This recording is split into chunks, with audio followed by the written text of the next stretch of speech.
Again, how appropriate it is that this weekend, the holiest week for many people around the world, that we would be seeking healing and reconciliation. Community healing.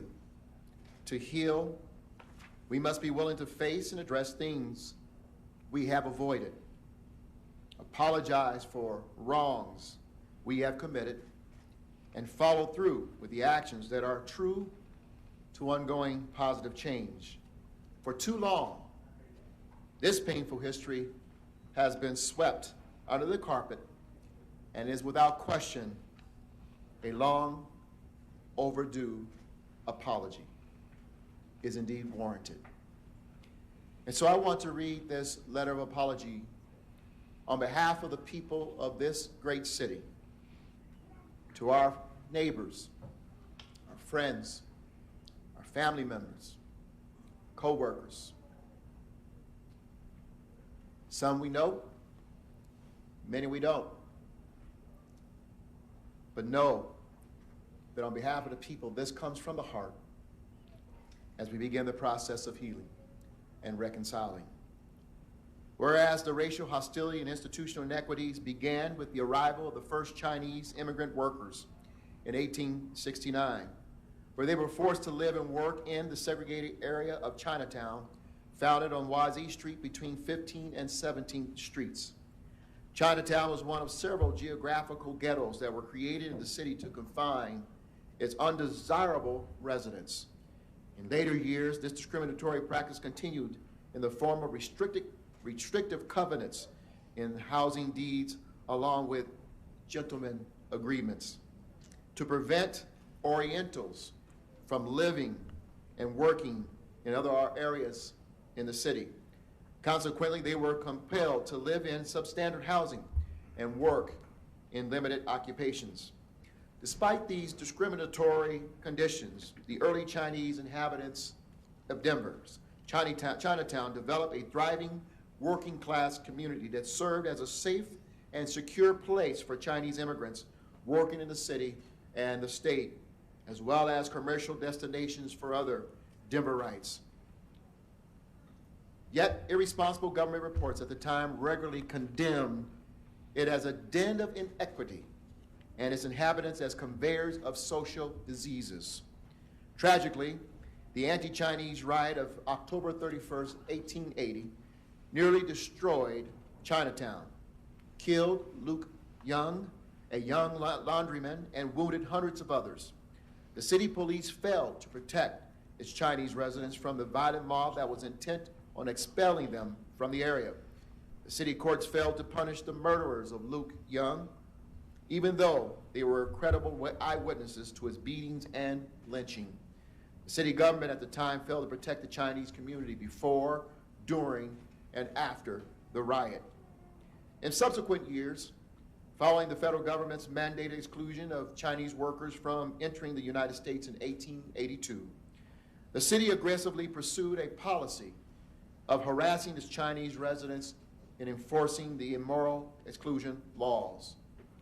Denver's police raided Chinatown, rounded hundreds of Chinese residents in search of immigrants deemed illegal, but found very few. Due to this, many Chinese were forced to move out of the city. As the number of Chinese residents declined, Chinatown was condemned as a blighted area and subject to urban renewal. As other Asian American and Pacific Islander communities moved into the area, they too were subjected to the same racial discrimination and social injustices faced by the Chinese immigrants. During World War II, for example, the city's licensing authority refused to grant business licenses to Japanese Americans outside of certain areas. After the war, again, the city failed to protect Japanese Americans from continuing racial bias when they experienced discrimination in certain occupational fields and were excluded from joining unions. While the city cannot erase past injustices against Chinese immigrants in the Asian American and Pacific Island communities, the city owes them a long overdue apology. An admission of the wrongs committed and its failure to correct them in the first steps toward recognizing and honoring their contributions and contribute to its racial reconciliation.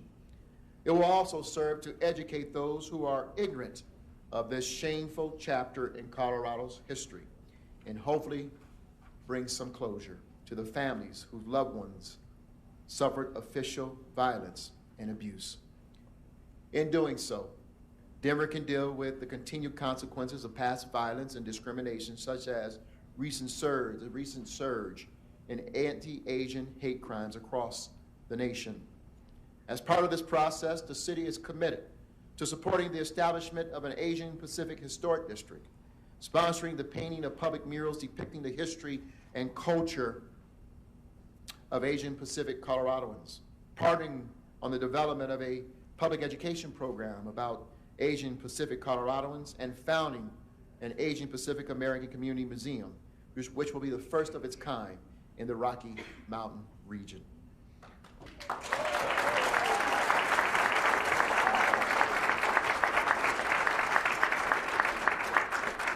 I'll be back to talk about some more things in just a moment that we'll be doing, but all these actions will assist our community in attaining its goal of being a diverse, inclusive, and equitable city where all people can live and work in harmony. Now, therefore, I, Michael B. Hancock, Mayor of the City and County of Denver, by virtue of the authority vested in me, and on behalf of our city, do hereby sincerely apologize to the early Chinese immigrants and their descendants, and acknowledge Denver's past role in nearly a century of violence and discrimination, including the dismantling and destruction of Denver's historic Chinatown.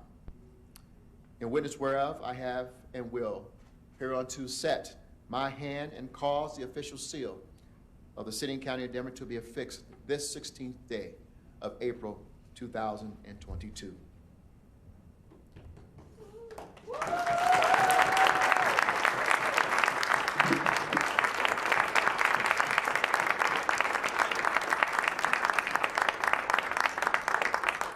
Today, we have two members who are direct descendants from the Chinatown community who survived and, through their sheer will of determination, thrived with other community members in the aftermath of that historic and horrific experience.